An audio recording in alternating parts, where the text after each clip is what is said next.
If today's food system has an Achilles heel, it's a lack of traceability. You don't have to look too far to find outbreaks that have defined what a lack of better food traceability costs us and society. Whether it was the spinach outbreak in 2006, tomatoes and or jalapeno peppers in 2008, peanut butter in 2009, or leafy greens over the last few years. In the FDA Food Safety Modernization Act, Congress anticipated a need for enhanced tracking and tracing of certain foods. The new era of Smarter Food Safety Blueprint, which built on FSMA, reinforces the need for farm-to-table traceability throughout the food system. The first step in our work is the rule that we're talking to you about today.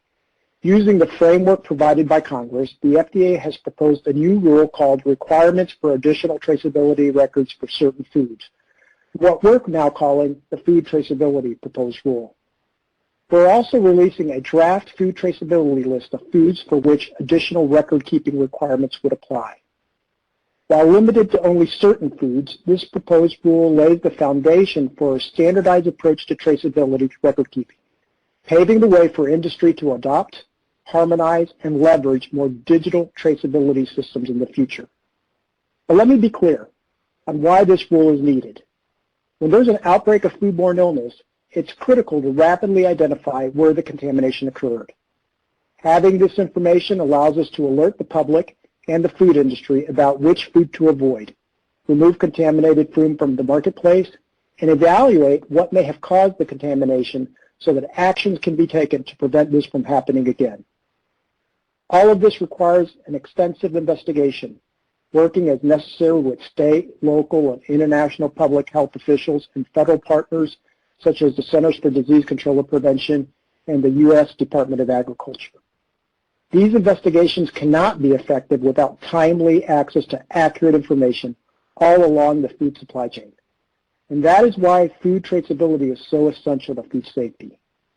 When we look at the current state of traceability across the food supply, we find that even though some food companies and some retail chains have adopted modern, effective traceability systems, rarely are those systems compatible with each other.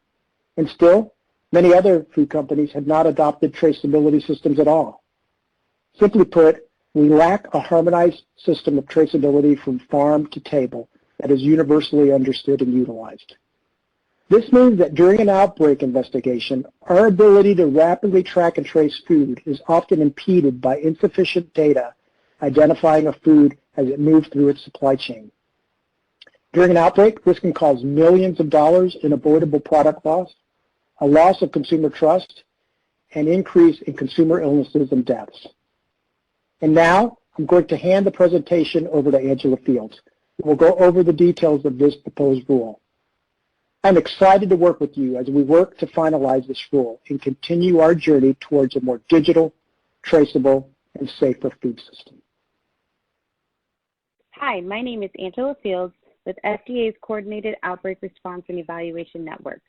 I am one of FDA's traceability subject matter experts and one of the many people that worked on developing this proposed rule. During this presentation, I will be discussing the benefits of this proposed rule, who would be subject to the rule, what the proposed key requirements would be, exemptions, and more. To start off, this proposed rule is intended to harmonize record-keeping information that is essential for food traceability across the food supply chain. We conducted a lot of research in developing this proposal and chose an approach that we felt aligned with current industry standards. This approach would standardize the data elements and information firms must establish and maintain, along with information they must send to the next entity in the supply chain.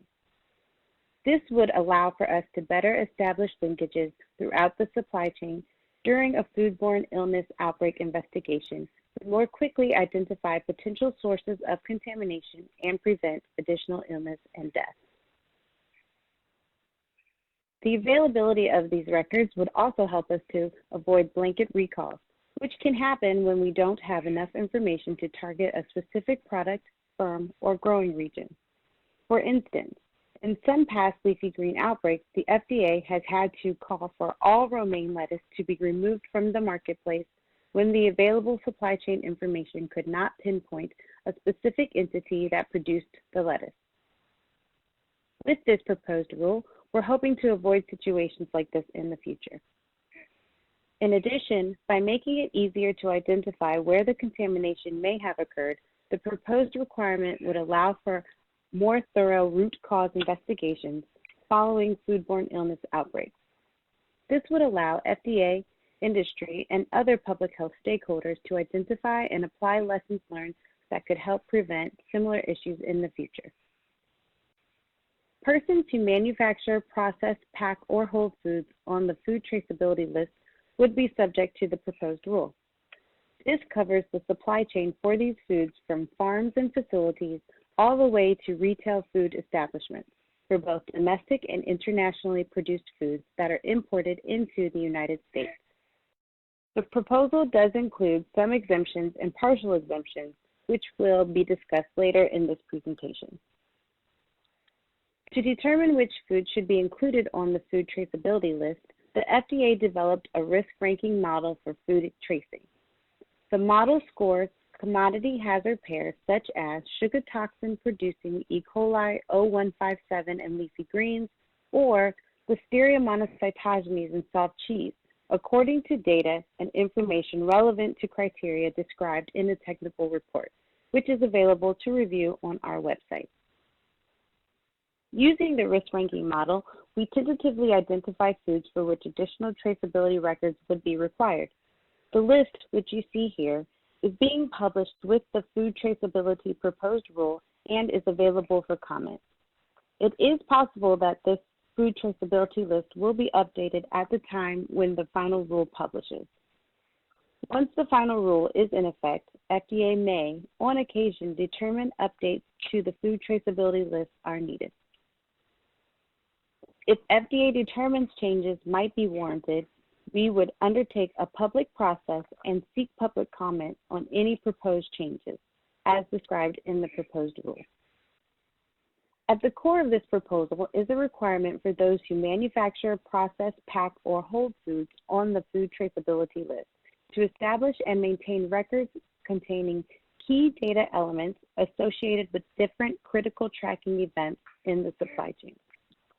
The proposed rule identifies growing, receiving, transforming, creating, and shipping as the critical tracking events, or CTEs, for which records would be required, as you can see here. The records that would be required at each CTE would need to contain specific key data elements, or KDEs. The KDEs required would vary depending on the CTE. For example, on this slide, you can see the KDE that would apply to you if you are a manufacturer or processor that creates and ships the food on the food traceability list. At each point in the supply chain, the proposal emphasizes the importance of documenting the applicable traceability lot codes and linking these codes to the relevant KDEs.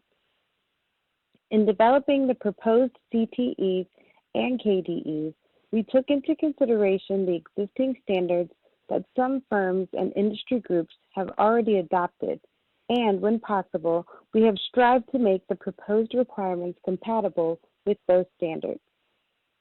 For more information, KDEs can be found on our website and in the proposed rule. Equally important are traceability program records, which are needed to help regulators understand an entity's internal traceability program. This information will help us to understand things like the terminology or abbreviations that may be used in records or whether a firm has adopted a classification scheme. Having this information can help expedite and facilitate our review of traceability records during a foodborne illness outbreak, which can help us get to the source of an outbreak more quickly. If finalized, the rule would also include a few other provisions. Records must be maintained as either electronic records, original paper records, or true copies and stored to prevent deterioration or loss. Traceability records would need to be made available to the FDA as soon as possible, but no later than 24 hours after a request is made. In addition, if requested to assist the FDA during an outbreak or other threat to public health, The records for a specified date range would need to be provided to the FDA in an electronic sortable spreadsheet. The proposed rule includes exemptions for certain types of foods and certain persons who manufacture, process, pack, or hold foods on the food traceability list. Some of these exemptions were provided by Congress, while others reflect the FDA's current thinking about the application of this rule to certain foods and persons.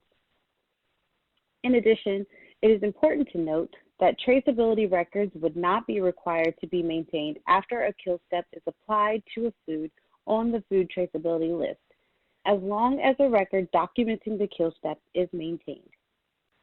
While additional information about the proposed exemptions can be found in this proposed rule or on FDA.gov, I want to briefly discuss two proposals for how this rule would apply to small retail food establishments.